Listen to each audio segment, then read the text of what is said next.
She didn't knock. She never knocked. I was standing on the porch with my coffee when Karen's silver SUV rolled across the field for the 9th time that month. Tires pressing through the winter rye like the crop wasn't there. Like the no trespassing sign at the gate wasn't there. Like 11 acres of private farmland belonged to whoever felt like driving through it that morning. She stopped 20 yards short of the back gate and rolled down her window. Not to apologize, not to ask. "This gate is slowing down community access," she said. "I need you to remove it or leave it unlocked during morning hours. This is getting ridiculous." I set my coffee on the railing. This is private agricultural land. You're trespassing. She tilted her head the way people do when they've decided you're the problem. "I'm the HOA president. The community has used this route for years. You don't get to suddenly decide it's off limits."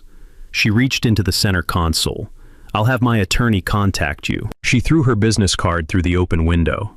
It landed in the winter rye at my feet. She had been driving through my livelihood for 3 months.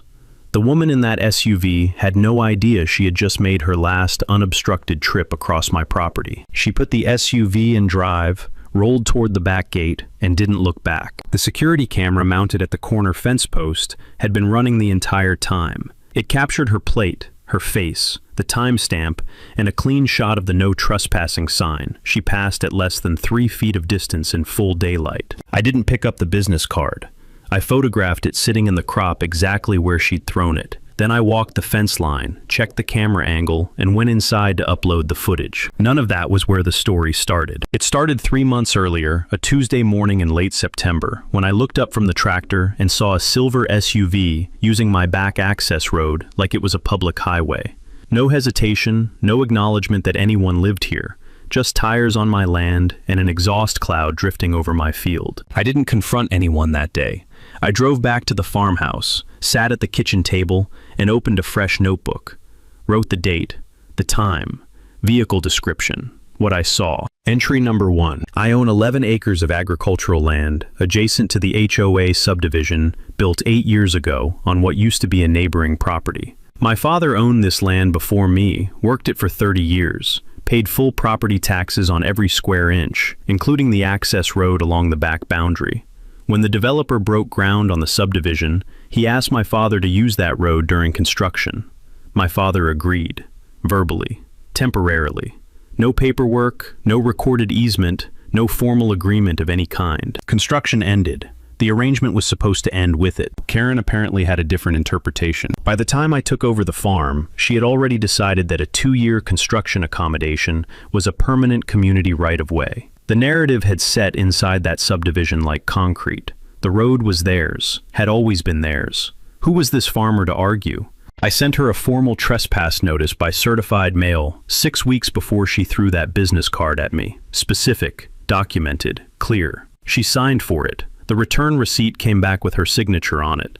I held that paper for a moment before I put it in the folder. Within a week, someone cut the chain on the back gate. I photographed the cut chain before I touched anything. Filed a report with the county sheriff's office. The deputy came out, looked it over, and called it a civil matter. I asked for the report number and wrote it down. I replaced the chain with a heavier one, better lock. Mounted the camera on the fence post angled to cover the full access road in both gates. Posted no trespassing signs at every entry point.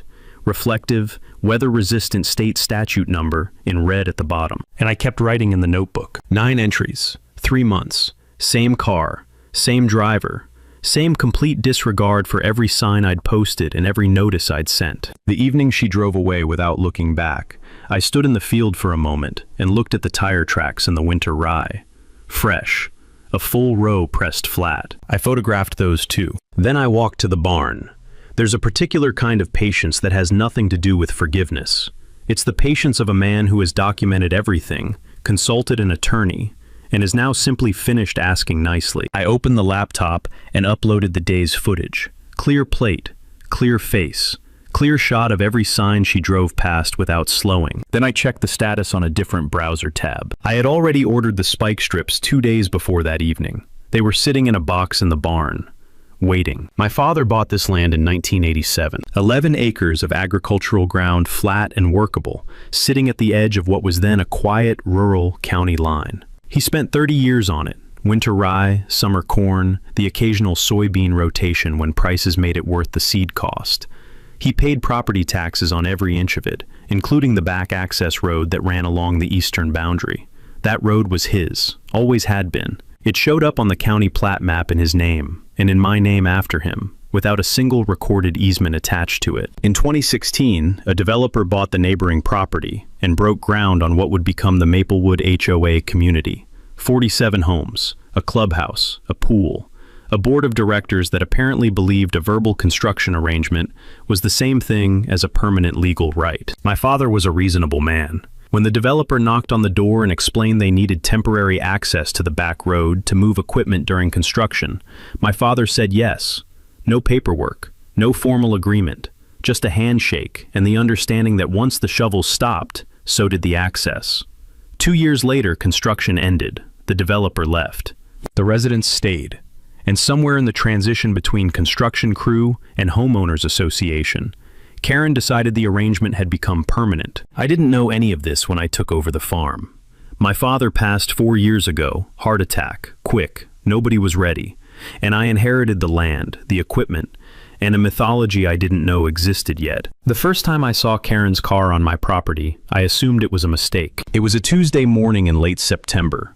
I was on the tractor running a soil test along the east boundary when I looked up and watched a silver SUV use my back access road without slowing down, without signaling, without any acknowledgement that a person lived here. Drove through like it was a county road. Disappeared through the back gate, which was standing open at the time. I thought, wrong turn. Lost driver. It happens. I noted it in the notebook anyway. Date, time, vehicle description. Old habit from my father. He kept records on everything, and I never broke the practice. That evening I checked the gate. It was still open. I closed it, drove home, and didn't think much more about it. 3 days later, Karen waved at me. She was coming through the access road again. Same car, same direction. And she slowed down just long enough to give me a small wave through the windshield. The wave of someone acknowledging a neighbor, not someone who thought they were doing anything wrong. Friendly, completely unbothered. I stopped the tractor. Watched her go through the gate. That evening I drove to her house and knocked on her door. I was polite. I introduced myself as the property owner, explained that the back access road was private agricultural land, and asked if there'd been some miscommunication about whether the public could use it. She smiled the smile of someone who has already decided this conversation is going to go her way. "We've always come through there," she said. "The community has used that road since the neighborhood was built. It's just how it works." I told her calmly that it worked that way during construction, because my father allowed it temporarily. That arrangement ended with the construction. She kept smiling. "I understand you feel that way, but this has been community access for years. I'll look into it." I drove home, opened the notebook, and wrote down exactly what she said, word for word. Second entry. 2 weeks later, Karen came back. This time, she brought company, 2 other board members, both carrying clipboards. All 3 of them were walking the access road with a tape measure, marking distances from the fence line, talking quietly between themselves, like they were conducting an official survey. I came out of the barn. "What's this?" I asked. "We're documenting the easement corridor," Karen said, without looking up from her clipboard. "There's no easement corridor," I said. "This is private property. I need you to leave." Karen looked up then. "The easement is being prepared.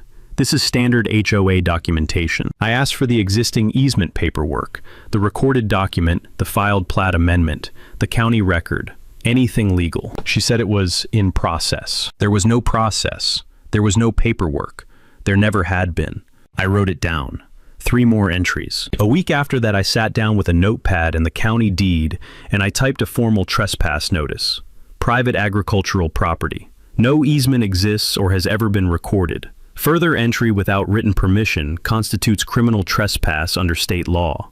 I sent it by certified mail to Karen, directly to the HOA board address, and to the property management company listed on the community's public registration. Karen signed for her copy 11 days later. The green return receipt card came back in the mail with her signature on it. I held it for a moment before I put it in a manila folder. Her reply arrived by regular mail 4 days after that, handwritten on HO a letterhead, which I found interesting. "This access has been used by the community for many years. We will have the property surveyed." That was it. No legal citation, no recorded document reference, just confidence on stationery. I added her letter to the folder.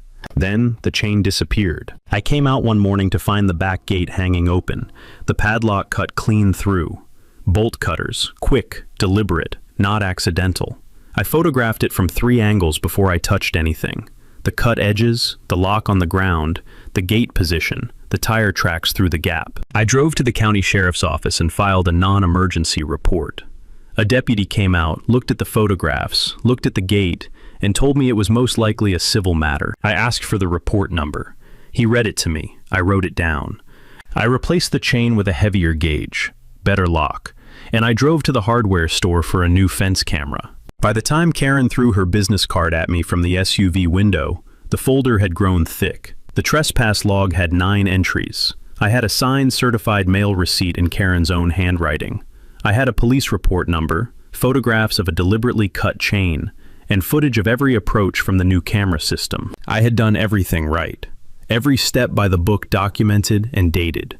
Karen had responded to every one of those steps by escalating. That tells you something about a person. 3 weeks after the certified mail notice, Karen came back with 2 vehicles. Not 1.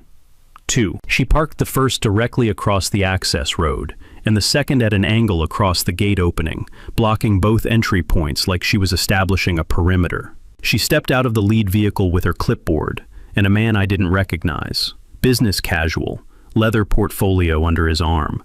The kind of shoes that have never been near a farm. "We're documenting the easement corridor for the survey," Karen announced, already walking toward the fence line. She hadn't asked permission. She hadn't knocked. She had simply arrived on my property with a stranger and begun measuring it. "You need to leave," I said. "Both of you, right now." Karen didn't look up from her clipboard. "This won't take long." The man in the leather shoes walked to the eastern fence and began taking measurements, pacing distances, writing numbers, acting with the quiet confidence of someone who had been told this was already his to document. I went back inside and called the sheriff. Not the non-emergency line this time. I told the dispatcher I had 2 individuals on my private agricultural land without permission, and they were refusing to leave when asked. Then I went back outside and waited. While we stood there, me by the porch steps, Karen methodically working through her clipboard, her companion measuring fence posts, the man in the leather shoes walked over and held out an envelope. "I've been asked to provide this to you directly," he said. "I'm with Collier and Associates, law firm letterhead, clean heavy paper stock." I opened it and read it standing in the field. The letter was 3 pages long. The argument, stripped down to plain English, went like this. Under state prescriptive easement law, if a community uses a path openly and continuously for a certain number of years without the owner's explicit objection, that use can ripen into a legal right, even without a recorded deed or filed document. The HOA was claiming that 8 years of uninterrupted community use of my back access road had established exactly that kind of right. The letter demanded I stop obstructing community access to an established corridor, and threatened further legal action if I didn't comply within 30 days. I read all 3 pages. I folded the letter, put it in my back pocket, and said nothing. What I didn't say, what I knew, and they apparently didn't, was that prescriptive easement law has a specific vulnerability. The clock stops the moment a property owner formally objects in writing.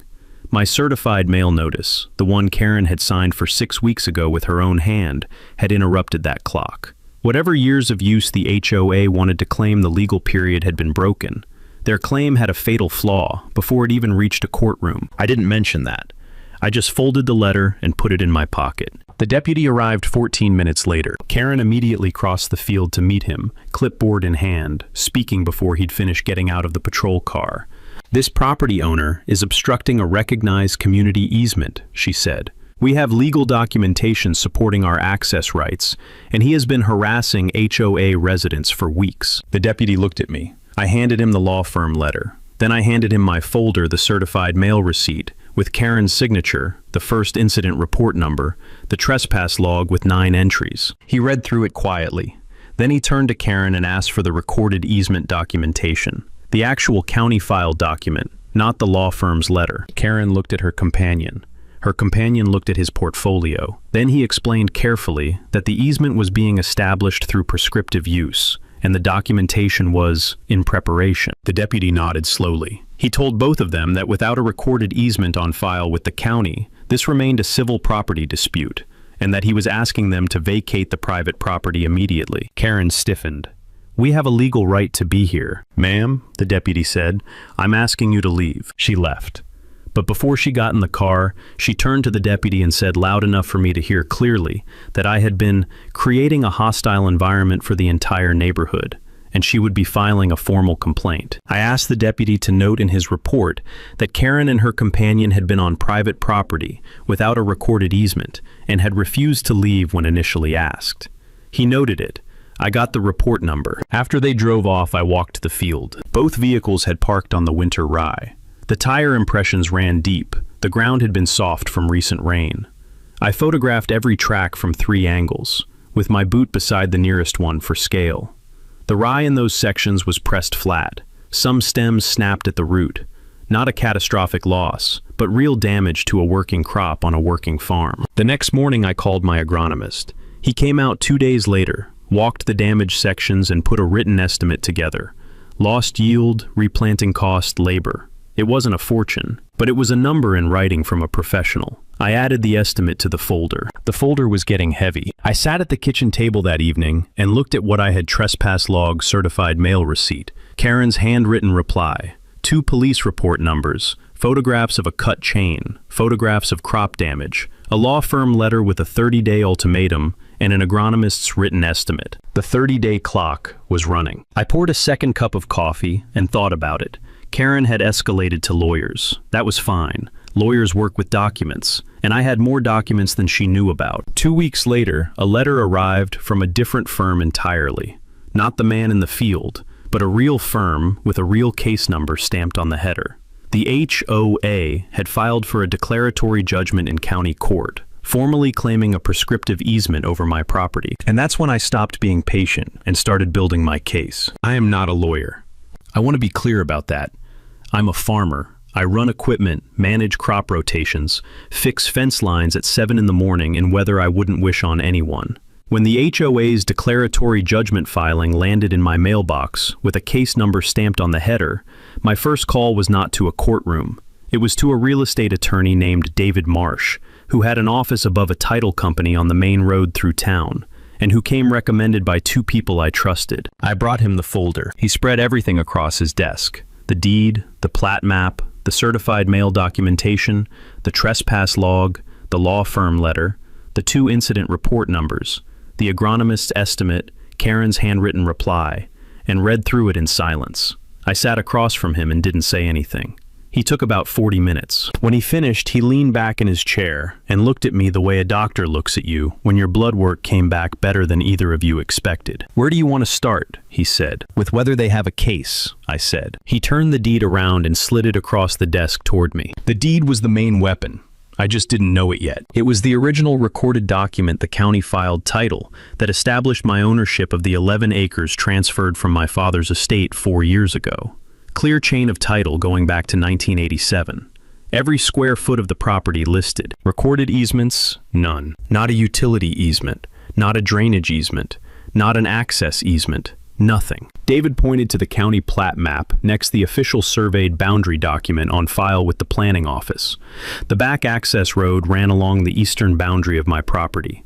The plat showed it inside my recorded boundary line. It had never been designated a public road, a community road, or any form of shared corridor at any point in its legal history. "The road is yours," David said, "completely. There's nothing in the public record that gives anyone else a legal claim to it." I already knew that. But hearing it from an attorney looking at the actual documents felt different from knowing it myself. Then he explained prescriptive easement in plain terms. The HOA's argument required proving years of open, continuous use without the owner's permission, and the moment a property owner formally objects in writing, the clock stops. My certified mail notice, the one Karen had signed for 6 weeks before the law firm letter arrived, had stopped that clock. The HOA's case rested on a timeline that no longer existed. Their own evidence proved they received my objection. Karen's signature was on the return receipt.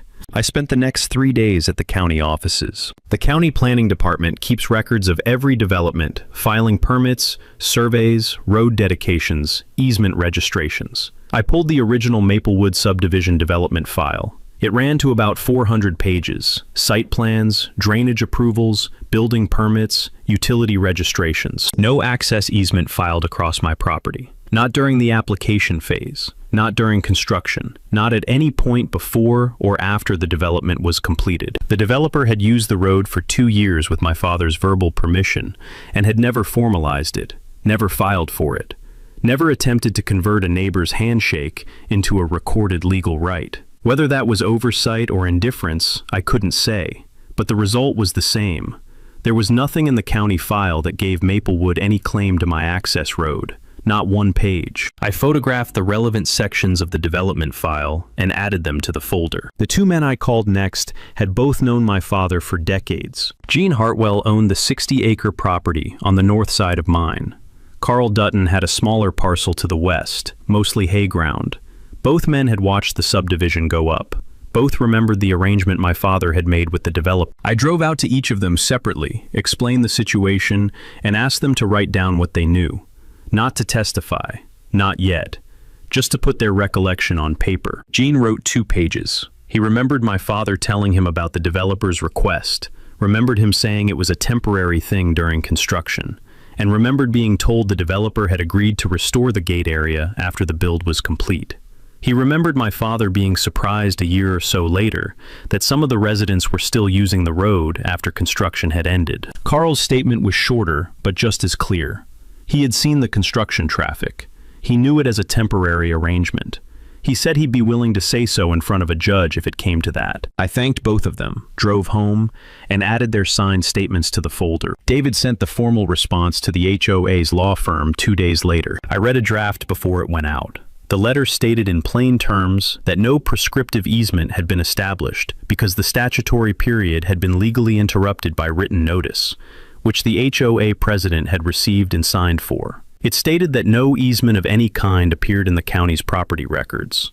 It noted that the original development file contained no easement filing. It cited 2 witness statements confirming the access arrangement was temporary and residential in nature, and it reserved the right to seek compensatory damages for documented crop destruction and attorney costs related to ongoing trespass. The folder was now 2 inches thick. I sat at the kitchen table that evening and looked at everything spread out in front of me. The deed, the plat, the development file sections, the witness statements, the certified mail receipt with Karen's signature, every police report number, every crop photograph, every entry in the trespass log. What Karen had was a law firm letter and 8 years of driving through someone's field without asking. What I had was a paper trail that could outlast any argument she wanted to make. The problem was, she didn't know that yet, and she was still driving through. Despite everything, the formal response letter from David, the 2 incident reports, the certified mail receipt with Karen's own signature on it, the HOA attorney who had to know their case was built on sand. Karen drove through twice more in the 2 weeks after David's letter went out. Twice. The camera system caught both passes clean. 4 cameras, now covering every entry and exit point on the eastern boundary. License plate timestamp speed direction. Both passes were in daylight. Both times she drove past the no trespassing signs without slowing. The second time she had a passenger. I added the footage to the archive and wrote 2 more entries in the logbook. 11 entries now. 12. I was running out of the kind of patience that still believes the other person is going to stop on their own. The Tuesday it changed was a dusk run. My farmhand Marcus had been working the east boundary that afternoon, checking the fence line after a section of posts had shifted in a recent rain. He was maybe 30 feet from the access road, knee-deep in the grass, when Karen's SUV came through the back gate, at a speed that had no business being that fast on a rutted farm road. He told me later he didn't hear it until it was close. The ruts in the road had dried uneven after the rain, and the engine noise blended with the wind. He saw the headlights she had them on. It was getting dim, and he stepped left fast, hard enough to lose his footing and go down on one knee in the wet ground. She did not stop. She drove through the back gate and onto the county road without slowing. As far as I could tell from the camera footage, she didn't see him. Or she saw him and kept going anyway. I couldn't prove which, and I'm not sure it mattered. Marcus came to the farmhouse door 20 minutes later. He was steady, but his jaw was set the way a man's jaw gets when he's decided he's not going to say what he's actually thinking. "You need to do something about that road," he said. "I know," I said.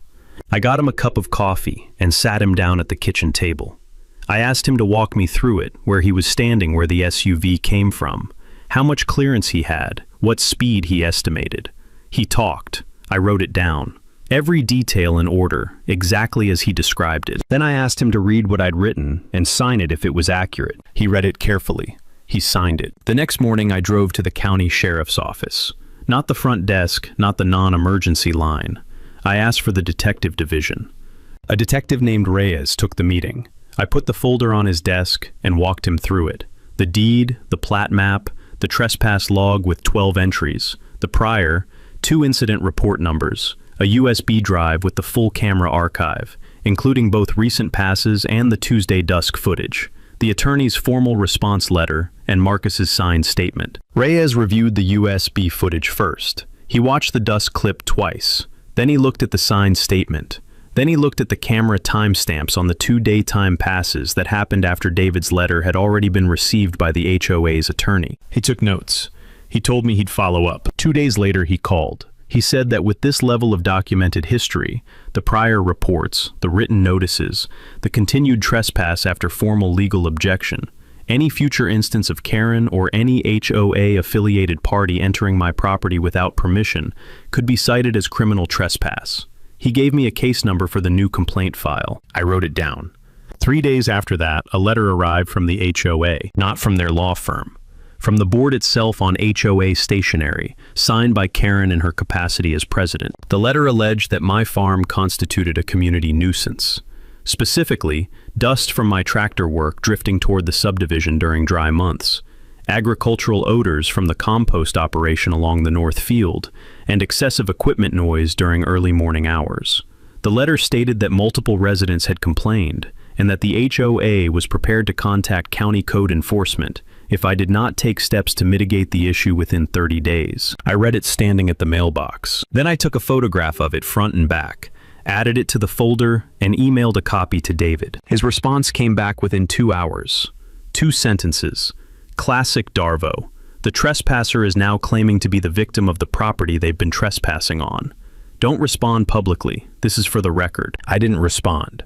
I let it sit in the folder where it belonged, as a document showing that Karen, facing a losing legal position, had decided to manufacture a counter-narrative rather than stop driving through my field. I spent that weekend putting up new no trespassing signs at every entry point on the eastern boundary. Not the old ones. New ones larger, reflective white, with red lettering, weather-sealed. Each one listed the specific state trespass statute number at the bottom. I mounted them at eye level, from a vehicle, at intervals that made it impossible to approach any entry point without passing at least 2 signs. Then I photographed each sign in position, with a timestamp and a wide angle showing the entry point clearly behind it. After that, I sat down and did some research. Spike strips, the controlled tire deflation type, not the blowout design, are legal on private property in this state, under specific conditions. The land must be clearly posted.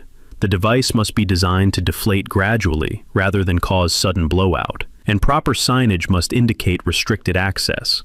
They're used in private parking enforcement, gated facility security, and occasionally on agricultural land, where vehicle trespass is documented and ongoing. I called David anyway. He confirmed it in writing. Tire deflation strips, properly signed, installed on clearly posted private agricultural land by the landowner, did not constitute a booby trap under state law. He noted the attorney confirmation in my file. I ordered a set that afternoon. Gradual deflation, commercial grade. The kind that brings a vehicle to a slow, controlled stop rather than flipping it. I was not trying to hurt anyone. I was trying to stop a vehicle on my land, legally documented with attorney sign-off. They arrived in 2 days. I put the box in the barn and looked at it for a moment. 4 cameras, 12 logbook entries, a detective's case number, an attorney's written confirmation, new signs at every point. The next morning, I watched Karen's SUV drive past every single one of those signs like they were decoration. That afternoon, I set them up. The preliminary hearing was on a Wednesday morning in November. I sat on the right side of the courtroom in a collared shirt I hadn't worn since my father's funeral. David sat beside me with 2 folders, one thin, one thick. The thin one was for the hearing. The thick one was everything else, staged and ready for what came after. Karen's attorney was a man named Phelps. He was good. I'll say that plainly because it's true, and because the next hour taught me something about how dangerous a well-constructed argument sounds when the other side hasn't spoken yet. Phelps stood up and laid it out carefully. 8 years of continuous, open, uninterrupted community use of the access road. Dozens of residents relying on it as part of their daily routine. A prior property owner, my father now deceased, who had never formally objected during the period of use. An established traffic pattern documented in photographs, resident testimonies, and the HOA's own records. He talked about community reliance. He talked about the difficulty of disrupting an established corridor that families had depended on for nearly a decade.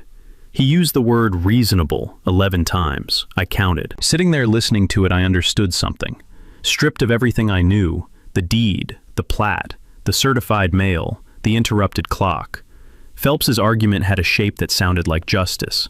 If you didn't know the other half, it could almost convince you. The judge was a measured man in his 60s who took notes in a small notebook and asked 3 questions during Phelps's presentation, all of them procedural. When David rose to respond, he was brief. The property deed showed no recorded easements. The owner's formal written objection had been received and signed for, and the statutory prescriptive period had been legally interrupted. He asked the court to dismiss. The judge looked at both attorneys for a moment. "I'm going to order a neutral site inspection," he said. "I want a court-appointed surveyor to examine the property, the access road, and all existing signage before I rule on anything. We'll reconvene after the report is filed." He set a date 6 weeks out and closed the session. Karen was on the courthouse steps before I'd gotten my coat on. She was on her phone, speaking at a volume that made it clear she was not concerned about being overheard. By the time David and I reached the parking lot, she had apparently already sent a message to the HOA's community group because 2 residents who had been watching from the back of the courtroom were smiling and nodding at her from the bottom of the steps. The message, which David forwarded to me 2 hours later after a neighbor passed it along, read, "Great news from today's hearing. The judge has ordered an official court inspection of the access road. This confirms the court is taking our easement claim seriously. The community's access will be protected. The farmers' obstructions will not stand." I read it twice. Then I put my phone down and went to check the camera archive. The court-appointed surveyor arrived at the farm 8 days later. His name was on the paperwork. David sent me a licensed land surveyor out of the county seat, appointed neutral. I met him at the front gate and cooperated with everything he asked. I gave him copies of the deed, the plat map, and the county development records. I walked him along the full eastern boundary, showed him every entry point, and let him work without interruption. He photographed the access road, the fence line, both gates, and every no trespassing sign, 8 of them total, each in position, each with the state statute number visible in the frame. He was professional and said almost nothing that indicated which way his findings were leaning. I didn't ask. I just answered his questions, handed him what he needed, and let him work. He was at the farm for about 3 hours. Before he left, he photographed the eastern gate area one more time, a wider angle that took in the full approach from the road. In that frame, clearly visible against the dry November grass, were the spike strips. He noted them in his field log.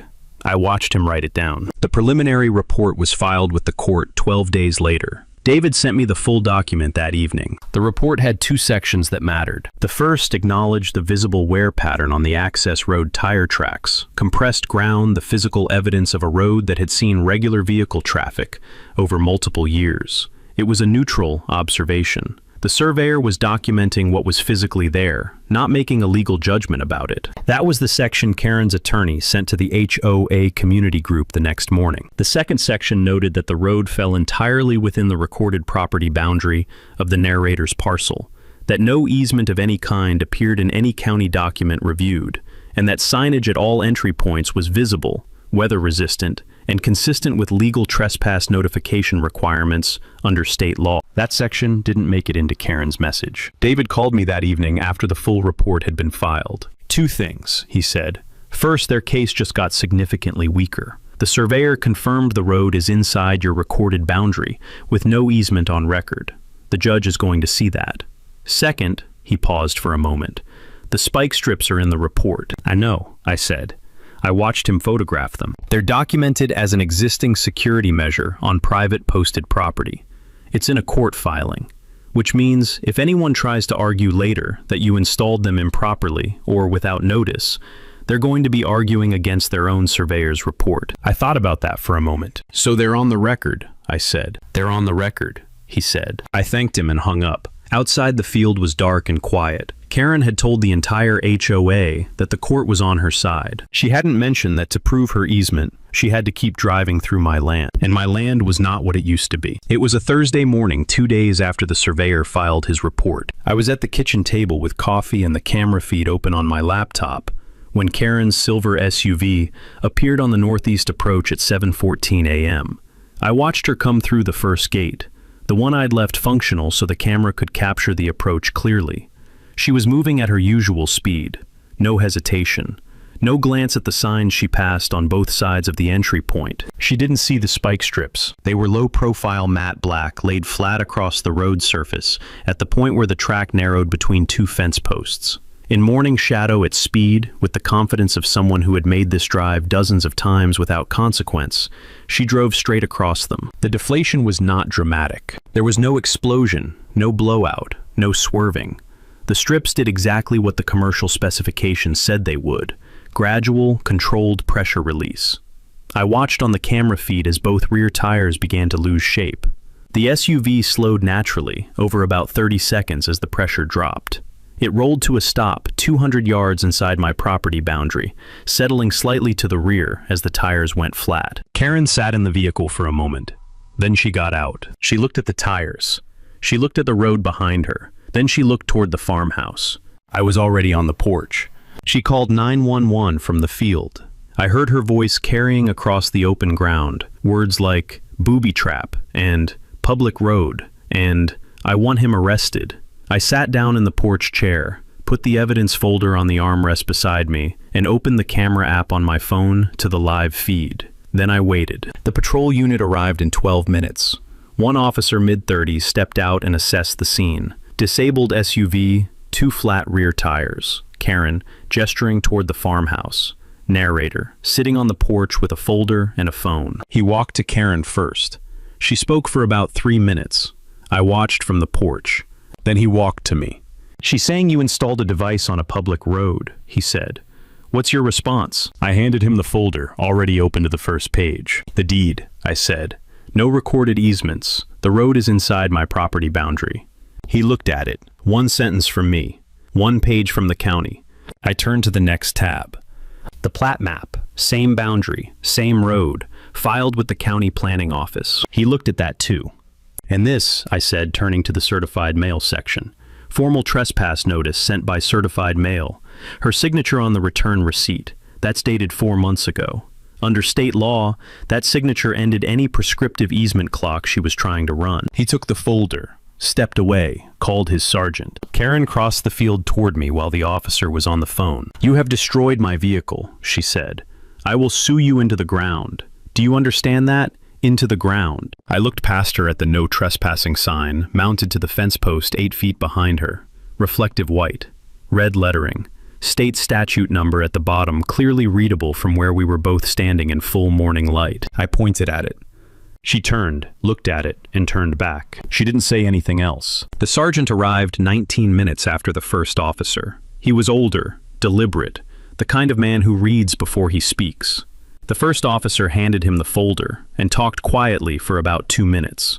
The sergeant read. He went through the deed, the plat, the certified mail receipt, the detective's trespass case number, the attorney's written confirmation of the spike strip's legality, and the section of the surveyor's court-filed report that showed the strips already in position on private posted property, documented by the court's own appointee, on the court's own record before this morning. He closed the folder and walked to Karen. "Ma'am," he said, "you are currently on private property. There is no recorded easement giving you or anyone else the right to be here. The security device you drove over was legally installed on private land, with proper signage in place.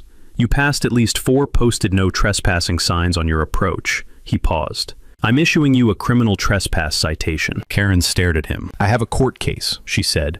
"We have a hearing." "You're welcome to bring that to the hearing," he said. "Right now you're on private property and you're receiving a citation." Karen's hand went to her phone. She called her HOA attorney from the shoulder of the road, standing next to her disabled SUV in the middle of my winter rye field with 2 deputies behind her and a patrol car parked at the access road entry.